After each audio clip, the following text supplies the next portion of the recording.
Good evening, ladies and gentlemen, and welcome to the Epic Sports Broadcasting Network for tonight's presentation of Heartland Championship Wrestling. My name is Dave Little, and we are coming to you live from the Dave Cave with action from the Atlantic Wrestling Federation. It is a big show indeed here tonight with a double main event.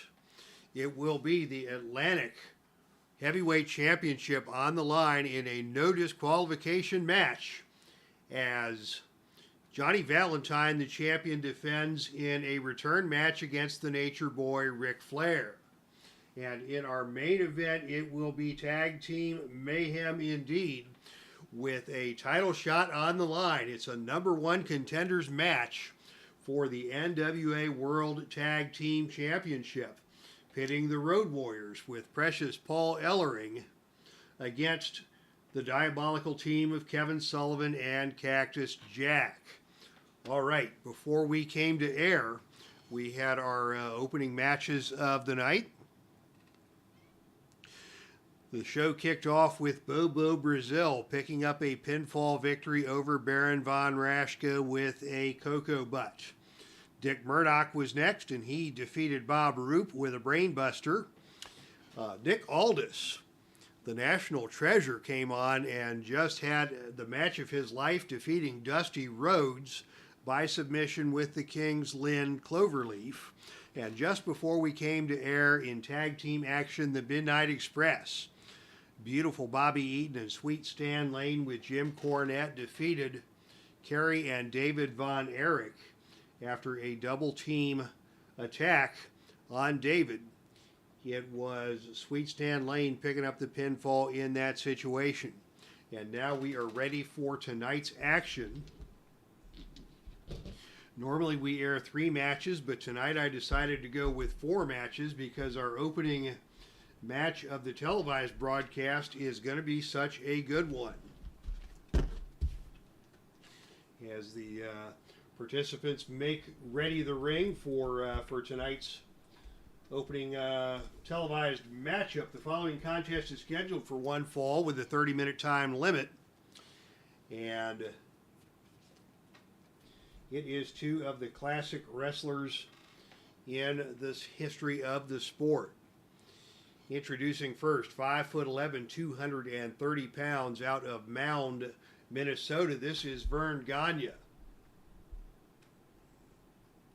Verne Gagne, AWA bootleg supplied by the Olsen brothers, coming down to the ring, and he will face off against one of the greats of the all-time history of wrestling. Out of St. Louis, Missouri, weighing in at 238 pounds and standing at 6 foot 2 inches tall, this is Lou Thesz. So Verne Gagne and Lou Thesz to kick things off, and I wanted to get this match on the channel. And as we get things started, the bleachers are filling up here in Birmingham, Alabama. Frank Wayne Scott in the front row, front and center. Welcome. Neil Lau, Al, Red Sox fan. Hope all is well. Cleveland baseball fan 879. Welcome to the chat, everybody. And we are ready to kick things off as Verne Gagne takes on Lou Thesz. So sit back, relax, grab yourself a cold one, and enjoy the show as the opening initiative role is won by Lou Thesz. And it will be Thesz coming out with an attempt at a rolling short arm scissors. This is an agility move, so that is not successful. Verne Gagne with the superior agility in this match, Thesz with the power advantage. So Verne in control, and Verne is going to go for a body slam. This is a choice F maneuver. So he will need a roll of 6 or lower to get this completed, and on a roll of 8, he is not able to do so. So both these men wrestling on the defensive as we lock up. No one has gained the advantage yet. Now Thesz is going to come with a punch to the ribs, and Verne is just going to fire right back. And Verne drops to his knees, takes Thesz down to the canvas, and locks him up quickly in a Indian deathlock. Nice counter maneuver by Verne Gagne there. And Thesz is going to quickly go to the bottom ropes, and he is going to duck out of the ring as the referee forces the hold to be broken. Will we see anything happen at ringside? At ringside, VERNE comes out and just shoves THESZ back into the ring, and the action will continue. VERNE in control. VERNE with a rolling crotch hold. I don't know what that is, but it doesn't sound pleasant, and THESZ is not very happy about that. And now as they get to their feet, it is VERNE with a whip to the turnbuckle. Off the turnbuckle comes THESZ, and on a roll of 11, that is a big specialty move coming from both men. Both wrestlers go down, and the wrestler with the better turnbuckle rating recovers first. In this case, they are both A rated at the turnbuckle. So the wrestler on offense, VERNE, takes over control. And VERNE is now going to go to the GAGNE sleeper. The GAGNE sleeper has been applied. This is a +1 finisher. So it will be a 3 or lower to finish off THESZ with the GAGNE sleeper. And on a roll of 7, THESZ is able to work his way out of the hold. But GAGNE has one of those mechanics on his card that each time he applies the sleeper hold, it becomes more effective. So we'll put the number 2 here next to the GAGNE sleeper. Next time he rolls, that will be a +2 finisher, all the way up to a maximum of +4. And now VERNE is going to go back to the sleeper. Sleeper hold applied once again. This time the submission roll is a 6 or lower. Excuse me, a 5 or lower. And on a roll of 7, THESZ is again able to work his way out. But the damage has been done, and THESZ now starting to show some of the effects of that GAGNE sleeper. VERNE in control early here. And now back to the rolling crotch hold. THESZ may have the opportunity for a reversal here. He does not. But he is able to escape the rolling crotch hold, much to the satisfaction of Mrs. THESZ. VERNE still in control, and now VERNE is going to go with another whip to the turnbuckle. Off the turnbuckle comes THESZ, and on a roll of 5, it is THESZ who bounces forward off the turnbuckle and nails GAGNE, coming in with a skull-splitting running lariat. And it is VERNE GAGNE who goes down hard. And he is slow to get to his feet. THESZ follows up. THESZ now with a series of drop kicks, keeping VERNE on the defensive. THESZ follows that up with a big airplane spin. He's going to go for the cover, but the pin rating is only a 1, so there will be no pin roll. VERNE picks up his first point of fatigue in this contest. THESZ now in control. And THESZ now with a double wrist lock. Excellent submission maneuver applied there. And now it is VERNE's turn to roll out of the ring. He gets his leg over the bottom rope. And now it is VERNE who is going to the outside to take a rest. Will we have some follow-up? Yes, indeed we will. THESZ comes out of the ring and slams the head of VERNE onto the ring apron and drags VERNE back into the ring where the match will continue. And THESZ now with a Greco-Roman backdrop. That is a +2 finisher. So the pin roll here is 4 or lower. And on a roll of 7, VERNE has kicked out. So back and forth action. I am so glad we decided to put this on the on the channel, because this is a really good match. And now it is going to be an attempt at a release powerbomb from THESZ. This is a choice D maneuver. And so he is going to need a roll of 9 or lower to complete this. And on a roll of 4, he got him down. And it is GAGNE who is slow to get to his feet. THESZ maintains control. And THESZ now with another punch to the ribs, just punishing VERNE. THESZ is the stronger of the two men, and he's going to wear down another punch to the ribs. And this time, VERNE has had enough.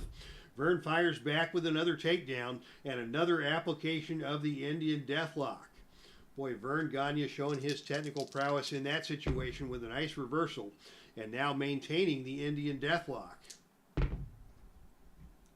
As THESZ staggers to, again, force the hold to be broken, VERNE remains in control here. And VERNE with a big knee lift as THESZ gets to his feet. THESZ staggers back, and VERNE follows right up with a big gut wrench suplex up, over, and down to the canvas hard. VERNE's going to go for the cover. The pin roll is 4 or lower, and on a roll of 6, THESZ is able to get that right shoulder up ahead of the 3 count. As we say hello to Carl Zilla now in the chat room, and referee James Lawrence III, the world's most dangerous elementary school custodian, is now among us in the chat room. Verne Gagne in control. And he is going to go once again to that rolling crotch hold. It's going to be a long and lonely night for Mrs. THESZ if he keeps that up. He follows that up with another gut wrench suplex up, over, and down to the canvas. Both men starting to slow down a bit. Verne coming into another body slam attempt. And he is going to need a roll of 6 or lower to complete this. And on a roll of 10, he is not able to get THESZ up for the body slam. And it is THESZ who counters with a hammerlock attempt. That's going to be a roll of 7 or lower to get that done on the choice C roll. And on a roll of 6, he got it. Hammerlock applied by Lou THESZ. Both men now on their feet in the center of the ring. THESZ still in control. And THESZ with a face lock and a knee lift. And Verne is going to fire right back, reversing that into another big gut wrench suplex, up, over, and down. And again on the suplex, Verne goes for the cover. The pin roll now is 5 or lower. And on a roll of 8, THESZ kicks out again. Classic matchup here. Technical expertise on both sides. Gagne still in control. And Gagne now with the rolling crotch hold once again. Still no reversal from THESZ. And another big gut wrench suplex attempted. And again, no reversal from THESZ. THESZ has a mechanic on his card that allows him to block an opponent's move and convert it into a pinning predicament on a roll of 10 to 12. He has not yet hit that. But he's going to keep trying as Verne is still in control. And Verne is going to go for that body slam once again on a roll of 6 or lower. And on a roll of 3, this time he got him up, over, and down. Let's see, choice F, power. Yes, so that is a level 3 move and a hurt 2 on the chart. So another big gut wrench, and this time it is THESZ who is leaving out of the ring. Out of the ring we go once again, but on a roll of 10. Now the action is going to heat up on the arena floor as Verne follows THESZ out. And it is Verne who is going to clobber Lou THESZ with some sort of a foreign object,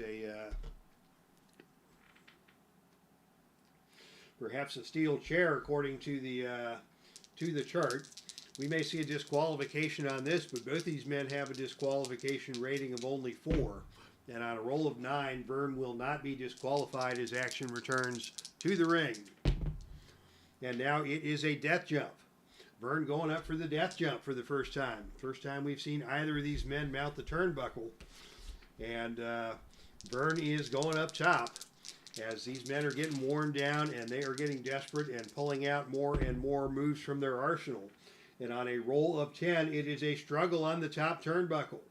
The wrestler with the superior agility rating, in this case Verne, wins the struggle at the top of the turnbuckle and executes a big superplex, sending THESZ down to the canvas hard.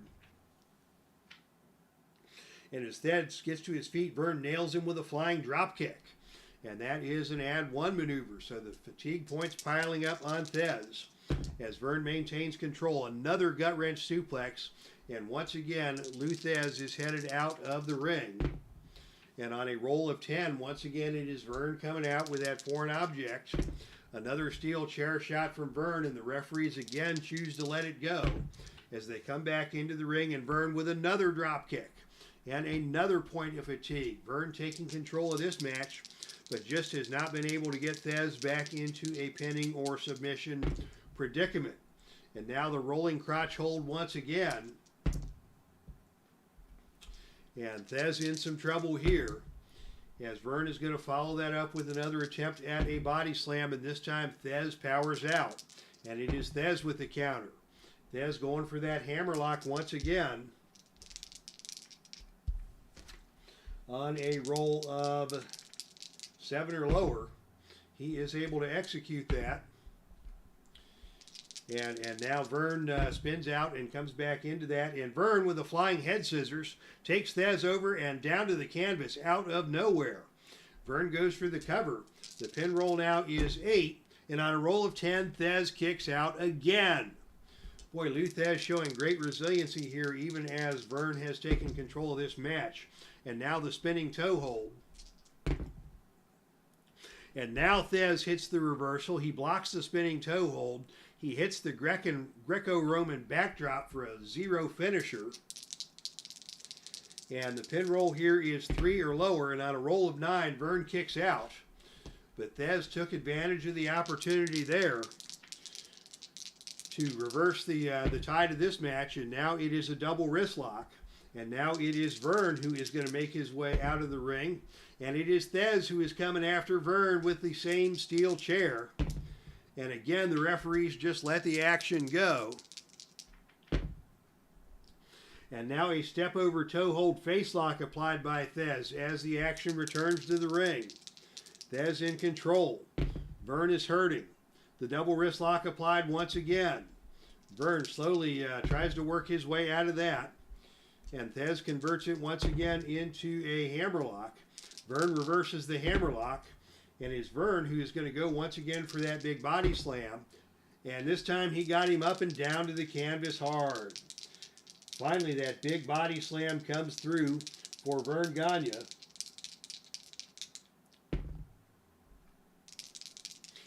And VERNE in control with a whip to the turnbuckle. Off the turnbuckle comes THESZ, and on a roll of 9, it is VERNE with a big kick. As this match carries on, we're 15 minutes into this bout, and both these men are wearing out. Here's another big gut wrench suplex attempted by VERNE. THESZ up, over, and down to the canvas hard, and VERNE follows that up with another stiff knee lift. THESZ is recoiled. Another gut wrench suplex. Here is another pinfall attempt. The pin roll now is 9 or lower. And on a roll of 10, THESZ kicked out again. I do not believe it. I'm going to run out of voice here after just one match. As VERNE GAGNE and THESZ dueling into the night. The rolling crotch hold applied once again. This time it's a submission on 10 or lower.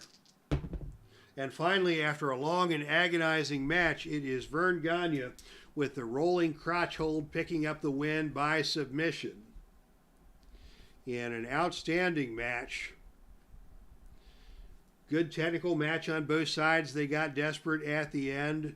And finally, it was the rolling crotch hold applied by VERNE GAGNE, and THESZ decided that he had had enough.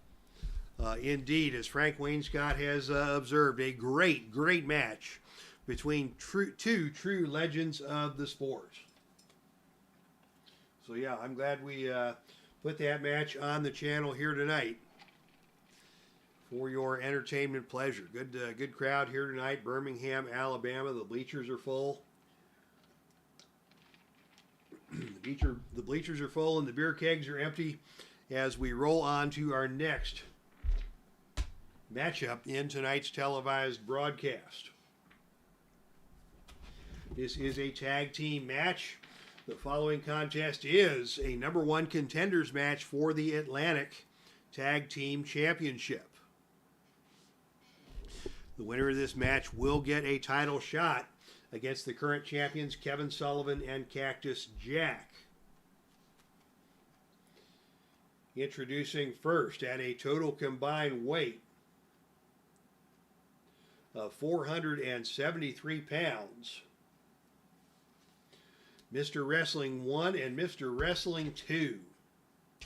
Wonderful bootleg supplied by the Olsen brothers with the artwork provided by Warner Muke. Mr. Wrestling 1 and Mr. Wrestling 2 working together, two masked men with outstanding technical prowess, looking to get their first title opportunity in the Heartland if they can win here tonight, but it is a tall order indeed. Their opponents are former NWA World Tag Team Champions at a total combined weight of 544 pounds. From Bad Street, Atlanta, GA, it is Michael P.S. Hayes and Terry Bam Bam Gordy, the fabulous Freebirds. And they, as always, are accompanied to the ring by their annoying little pipsqueak friend, Buddy Roberts. So it is the Freebirds against Mr. Wrestling 1 and Mr. Wrestling 2 with a title shot on the line here in Birmingham. And it will be Mr. Wrestling 2, Johnny Walker, starting things off against the big man, Terry Bam Bam Gordy. As action gets underway here, the opening initiative roll is won by Mr. Wrestling 2. Let's see if these guys can handle the big man Gordy. As Mr. Wrestling comes out with a top wrist lock. And Gordy is immediately able to reach over and tag in Michael P.S. Hayes. So the wrestling prowess of Mr. Wrestling 2 carries the day in the opening matchup. And now Hayes comes in, grabs Wrestling 2 by the arm, and it is a whip to the ropes.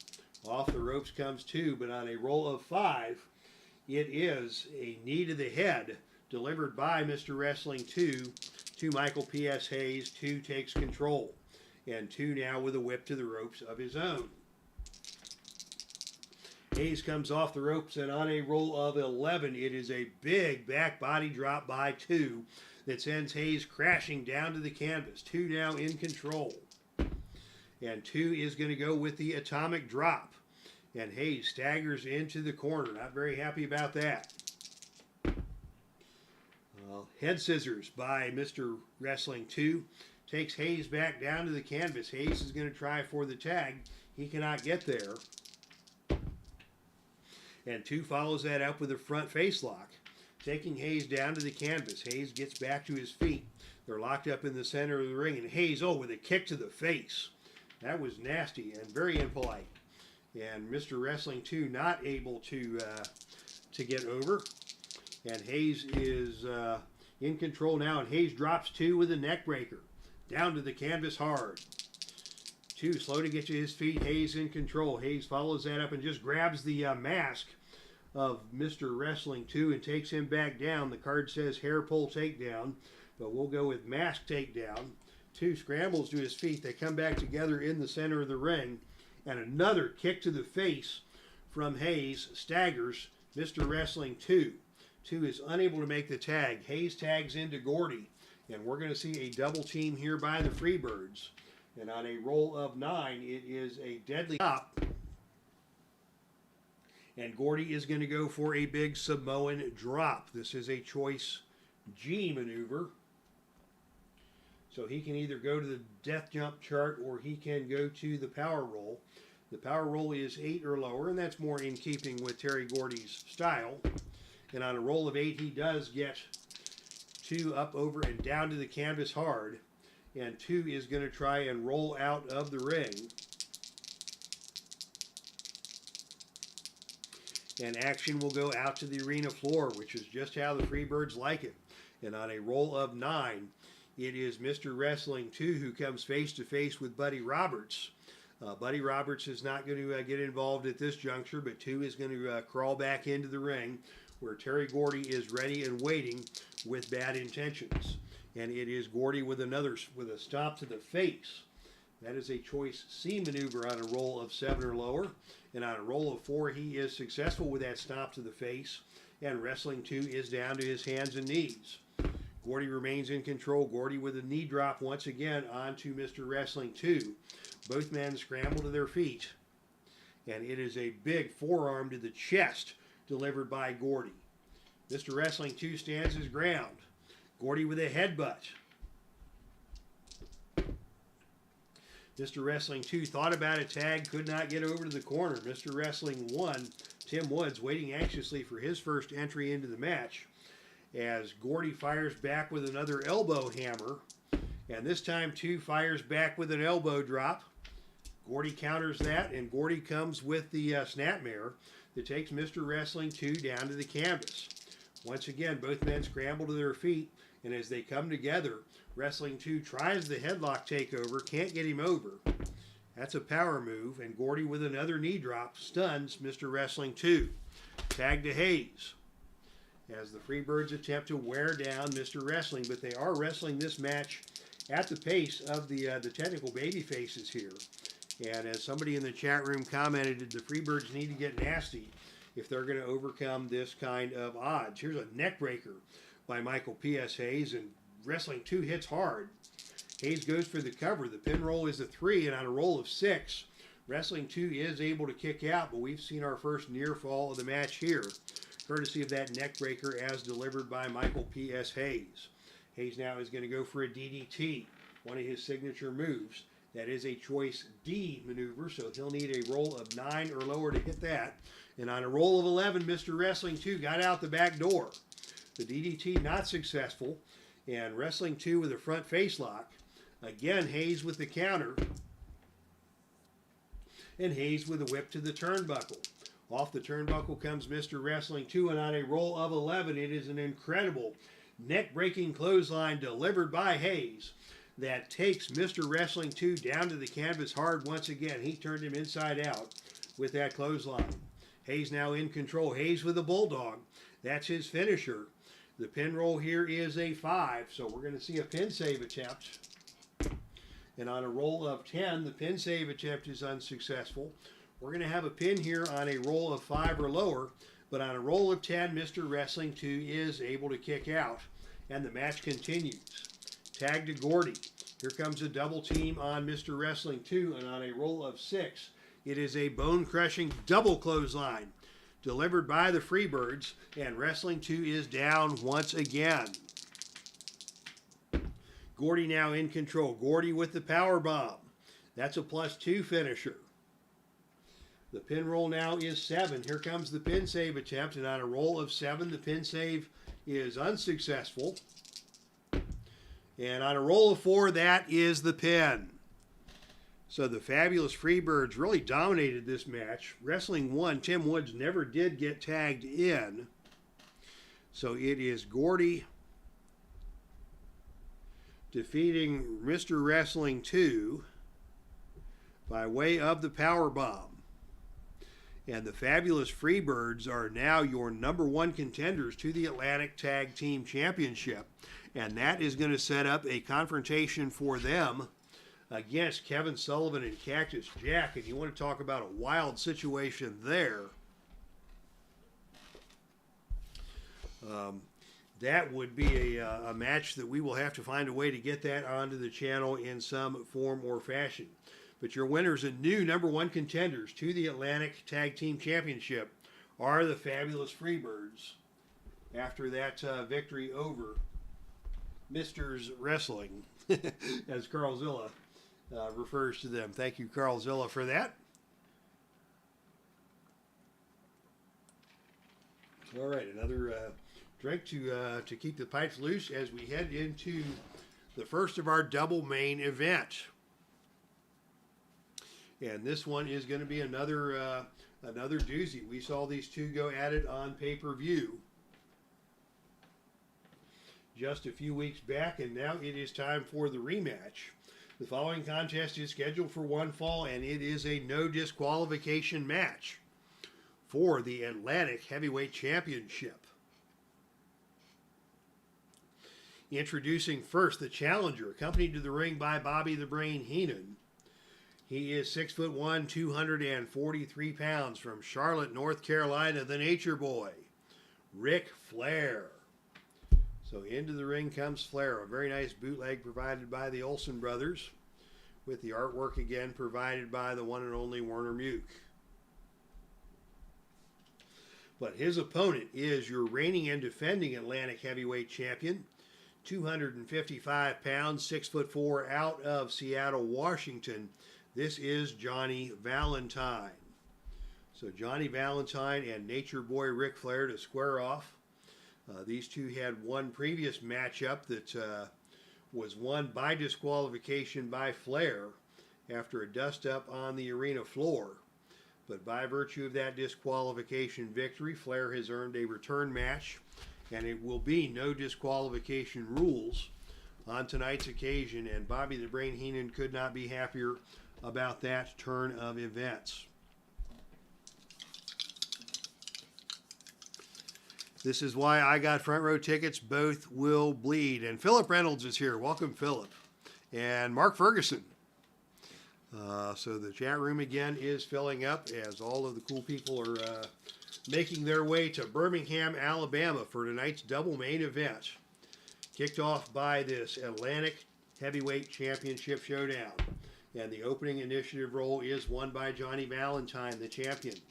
As they come together in the center of the ring, it is Valentine attempting a reverse chin lock.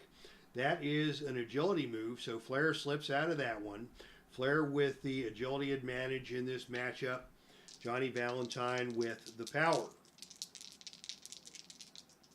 Flair now in control. Flair with thunderous chops, just punishing the chest of Johnny Valentine in the corner. Flair with a woo and struts around a little bit, and Flair comes back now with a somersault knee drop. As Valentine sinks to the canvas, Flair thought about a cover. Valentine's pin rating is a 1, but he does get a fatigue token after that somersault knee drop onto the forehead. Has stunned him, and Flair is in control. Flair now goes to a variety of suplexes. The suplex assortment by Flair, up and down to the canvas hard, and Valentine rolls out of the ring. Here we go out to the arena floor.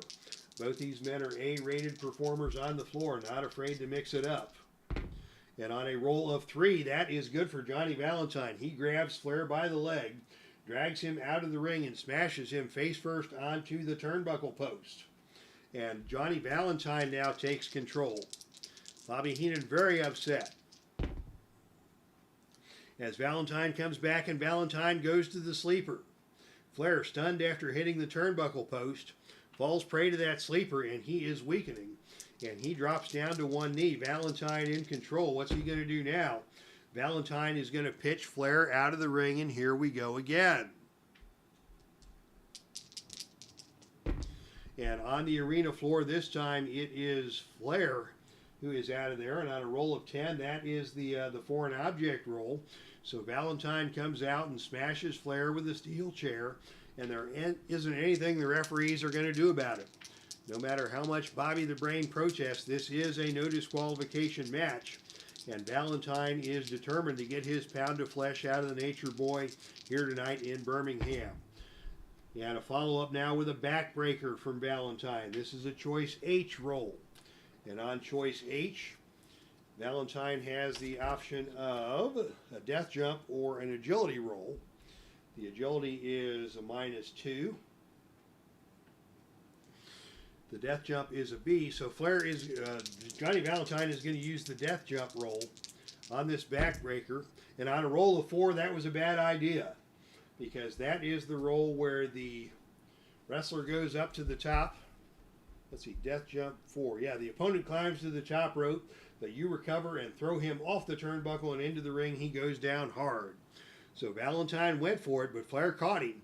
And Flair pitches Valentine to the mat, and it is Flair now in control. Flair now is going to go to the sleeper hold of his own. This is a Choice H maneuver. And he will use the death jump chart. And on a roll of 12, that is the pin roll. So Valentine will be pinned here on a roll of snake eyes. But on a roll of 3, Valentine just escapes the dreaded sleeper hold. And the match continues, but Valentine is in trouble here. And now Flair goes right to the figure 4. The first time it's applied, it's a 0 finisher, so the pin roll here is 3 or lower for the submission. And on a roll of 9, Valentine is able to reach the ropes. But again, we have that mechanic where each time the hold is applied, it becomes more effective. So the next time the figure 4 will be a +1 finisher. Valentine in trouble here, and Flair is going to go with a knee clip. He clips the knee of Valentine as Valentine staggers to his feet, and the knee injury gets a little bit worse, and the effectiveness of the figure 4 gets a little bit better. Flair now still in control, and Flair goes now to the pin using the ropes. He grabs the ropes. He can get a pin here on a 4 or lower, and on a roll of 7, Valentine kicks out, but everything is going the way of the Nature Boy here in this stretch of the match. And now Flair goes back to the figure 4. It's now a +2 finisher. And the submission roll here will be a 7 or lower. And on a roll of 5, he got him. Ric Flair has won it with the figure 4 leg lock. In a dominant match, Flair is now the Atlantic Heavyweight Champion as he submits Johnny Valentine with the figure 4. So congratulations to the Nature Boy, Ric Flair, strutting around the ring, holding that belt high overhead as Johnny Valentine meets the end by way of the figure 4 leg lock, ending the title run of Johnny Valentine here in the Atlantic Wrestling Federation.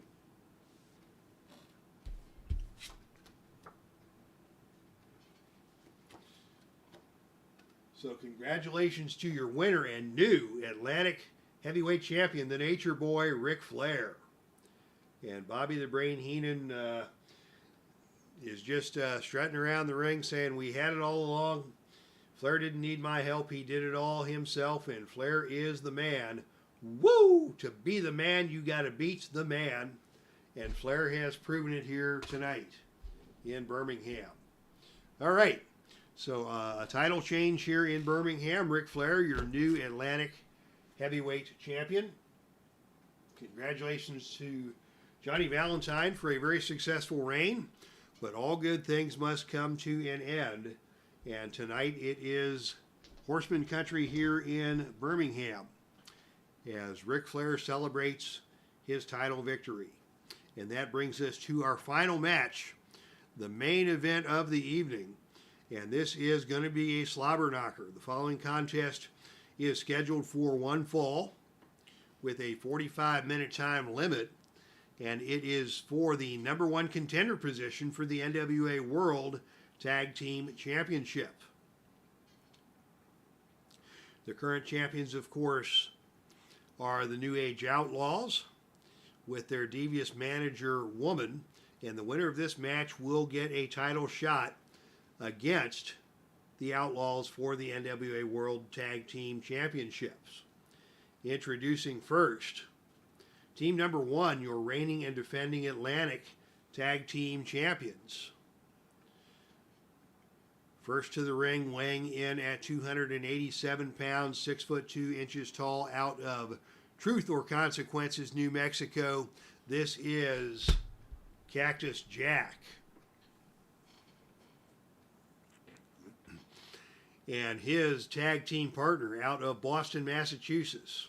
He stands at 5 foot 11 and weighs 252 pounds. This is Kevin Sullivan. So Kevin Sullivan and Cactus Jack coming down to the ring. They are your tag team champions here in the Atlantic Wrestling Federation, but they are not the least bit liked by the fans here in Birmingham as the boos rain down for Sullivan and for Cactus Jack. And now the cheers begin for their opponents, who are your reigning Pro Wrestling Mid-America Tag Team Champions at a total combined weight of 562 pounds. From Chicago, Illinois, Hawk and Animal, the Road Warriors. The Road Warriors headed down to the ring accompanied by the watchful eye of one precious Paul Ellering. It will be the Road Warriors against Kevin Sullivan and Cactus Jack here tonight with a World Tag Team title match on the line.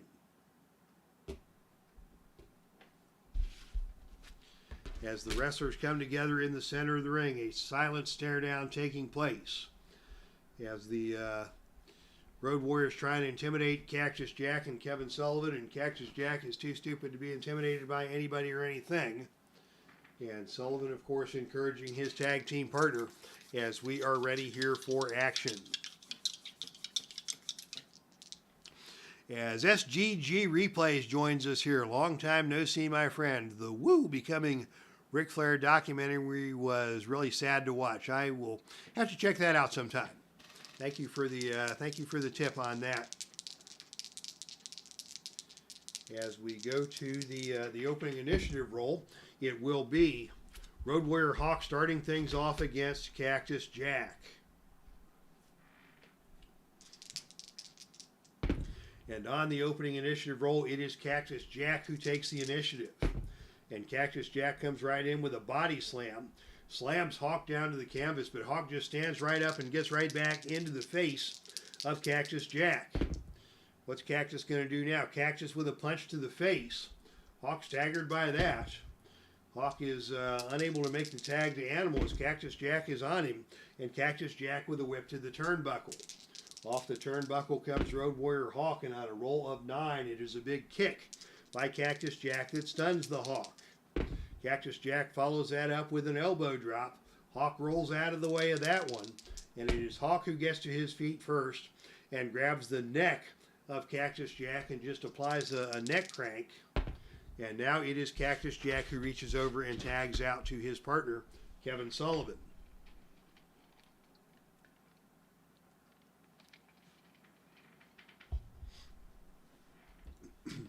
Question in the chat room, how many cards for Cactus Jack? This is my only Cactus Jack card, and it is a bootleg from the Olsen brothers.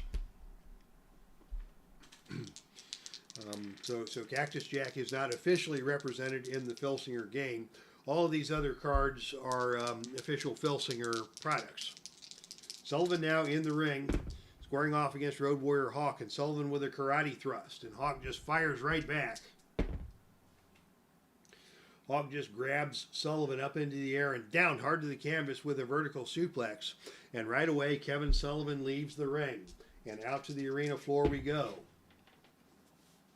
And it is Sullivan who grabs the leg of Hawk and drags Hawk out to the arena floor and just drives his leg into the steel security railing. So Hawk taking the damage on that one, as Sullivan now is in control. Back into the ring, and now Kevin Sullivan with a foreign object has just struck Hawk with a foreign object. That is a disqualification roll of 4. And on a roll of 7, he gets away with it. So that is an add 1, and there's a mechanic here that says with each successive use of the foreign object, increase disqualification chance by 1. So the more carried away that Sullivan gets with this foreign object, the more likely he is to be disqualified. And I don't think that's what Sullivan has in mind here in this opportunity for a heavyweight championship. So the foreign object blow is struck, and Hawk is staggered by that. Hawk is not able to get over once again and tag out to Animal. As Sullivan remains in control. And now Sullivan with a double foot stomp, a +2 finisher. The pin roll here is a 5. Animal's going to try and make the save. And on a roll of 6, Animal is successful in saving his partner from being pinned after the double foot drop from Kevin Sullivan. Now he tagged to Cactus Jack, and we're going to see a double team by the Atlantic champions. And on a roll of 5, it is a devastating double team. As Sullivan holds Hawk down on the canvas, and Cactus Jack just comes screaming in midair and drops both knees right into the abdomen of Hawk. And that is going to be another fatigue token for Road Warrior Hawk. And that is 3 fatigue tokens, and that means it's time for Animal to do something about it. We go to the outside interference chart.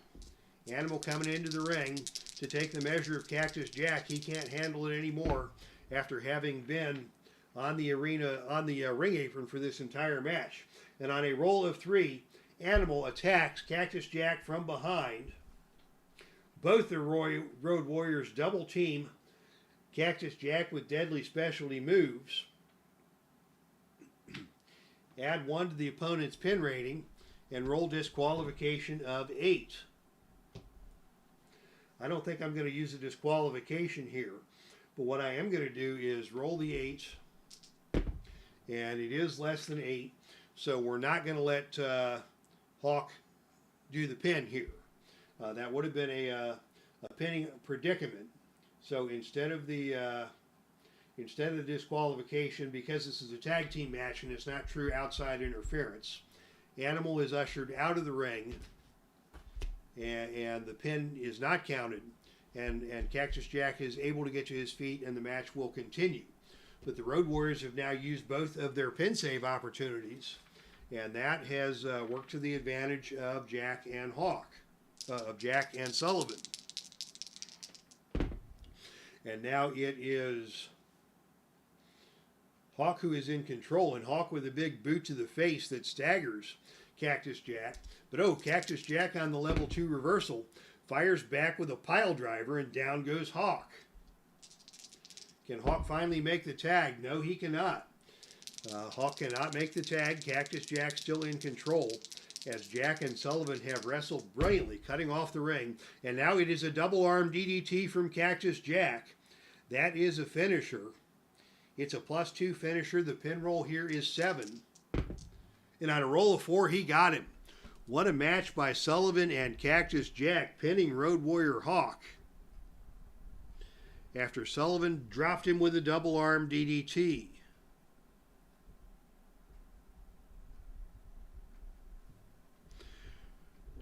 So frustration for the Road Warriors, as they will not get the chance to wrestle for the NWA World Tag Team Championship. That honor goes to the team of Kevin Sullivan and Cactus Jack.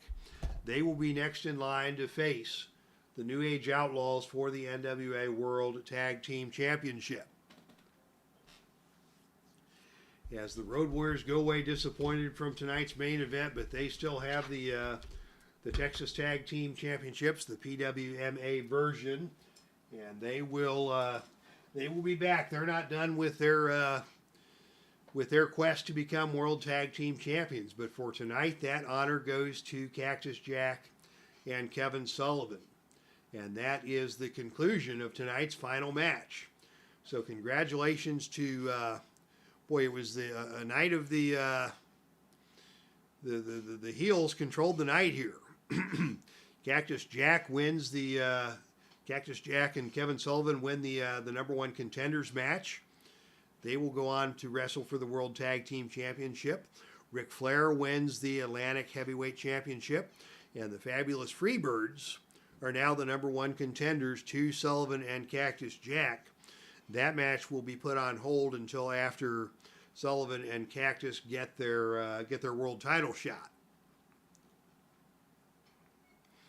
As Carl Zilla says, I hope they kick the crap out of the New Age Outlaws. That will be an exciting match, because for those of you who follow the Heartland, you know that the Outlaws are now managed by none other than the Fallen Angel. So it will be Kevin Sullivan and his ex-wife, the Fallen Angel, coming face to face with the NWA World Tag Team title situation.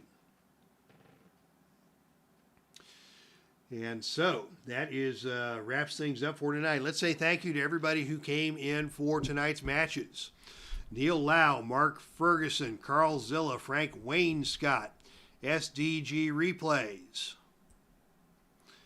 Philip Reynolds stopped in earlier tonight. Referee James Lawrence III, Cleveland Baseball Fan 879. Doug Justice, I missed Doug Justice stopping by. Thank you, Doug, for showing up. And of course, Al Red Sox Fan was here, bringing his fresh perspective. Thank you to everybody who has checked out the Heartland Championship Wrestling broadcast here on the Epic Sports Broadcasting Network. And from the Dave Cave, this is Dave Little signing off. That's our stream, and I am out of here.